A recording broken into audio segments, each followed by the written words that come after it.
सभी दिव्यास्त्रों को प्रणाम करने के बाद भगवान श्री राम जब विश्वामित्र जी के साथ आगे बढ़े तो एक सिद्धाश्रम दिखाई दिया और सिद्धाश्रम का कहानी बड़ा ही अद्भुत और रोचक है। और फिर वहीं जाकर के विश्वामित्र जी के आश्रम पर में यज्ञ शुरू हुआ और यज्ञ में जीव कोई भी राक्षस उत्पात करना सभी को भगवान श्री राम ने बहुत आसानी से मार गिराई। ये सब कहानी सुनने के लिए आप कृपया वीडियो के अंत में तक बने रहें। मैं वाल्मीकि रामायण के आधार पर कहानी सब सुना रहा हूँ, तो वीडियो के अंत तक बने रह करके बहुत ही महत्वपूर्ण कहानी को सुन लें। विश्वामित्र ने उनके प्रश्न का उत्तर देना आरंभ किया। पूर्व काल में यहाँ देव वंदित भगवान विष्णु ने बहुत वर्षों एवं युगों तक तपस्या के लिए निवास किया था। वामन अवतार धारण करके उद्यत हुए श्री विष्णु अवतार ग्रहण के पूर्व का यह आश्रम है। तो यह सिद्धाश्रम जो था, जब तारका वन से आगे निकले तो एक जंगल दिखलाई दिया, जो जंगल बहुत ही मनोहर था। उसमें बहुत अच्छा मृग सब बड़ा आनंदित रूप से होकर के घूम रहे थे।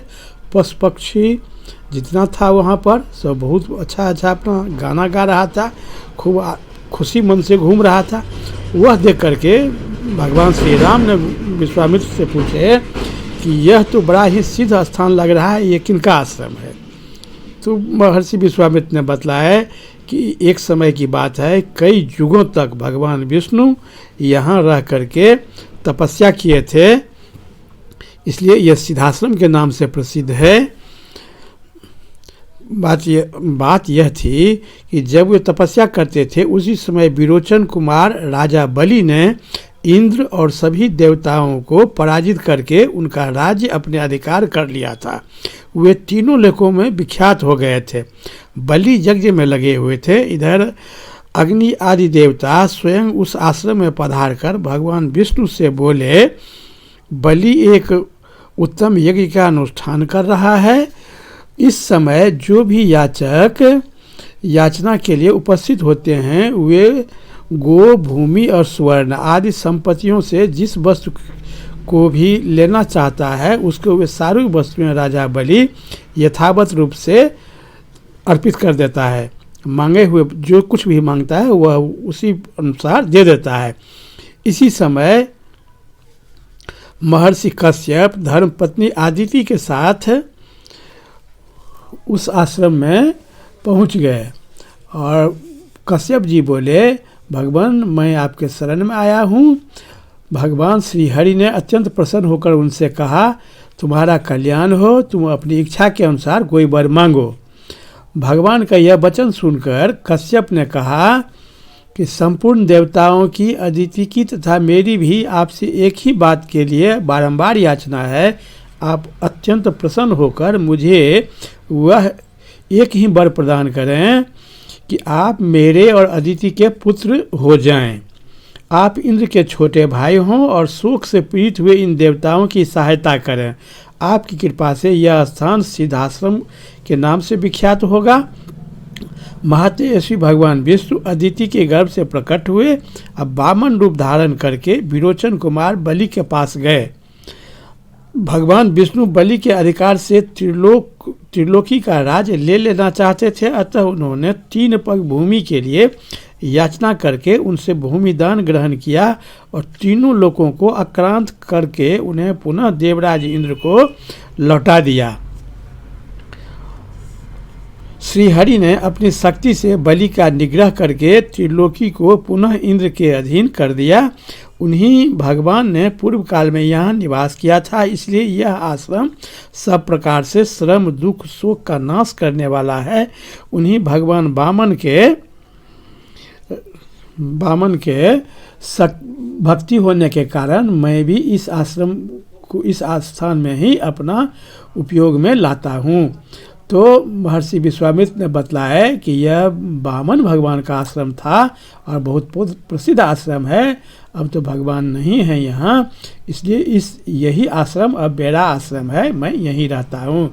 इसी आश्रम पर मेरे यज्ञ में विघ्न डालने राक्षस आते हैं, वहीं तुम्हें इन दुराचारियों का वध करना है। अब हम लोग उस परम उत्तम सिद्धाश्रम में पहुंच रहे हैं।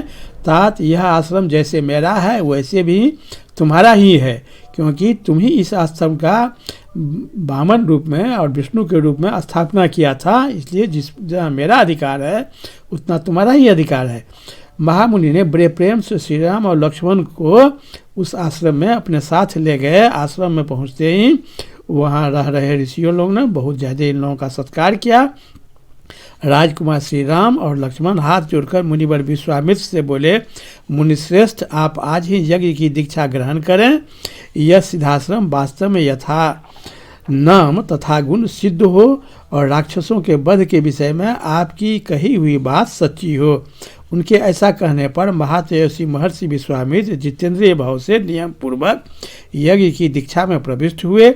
वे दोनों राजकुमार भी सावधानी के साथ रात व्यतीत करके सवेरे उठे और स्नान आदि से शुद्ध होकर प्रातः काल की संध्योपासना तथा नियम पूर्वक सर्वश्रेष्ठ गायत्री मंत्र का जप करने लगे।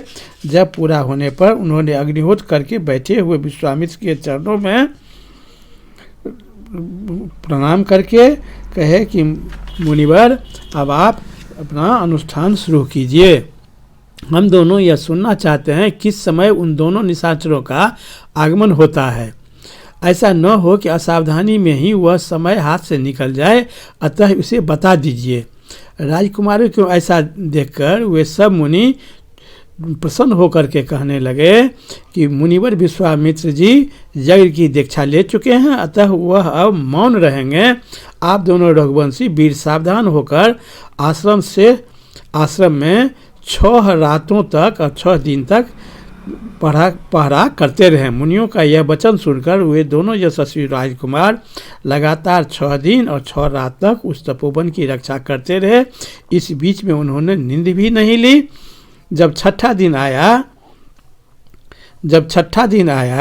तो यज्ञ की वेदी सहसा प्रज्वलित हो उठी। बेदी का यह जलना राक्षसों के आगमन का सूचना था। मंत्रों के उच्चारण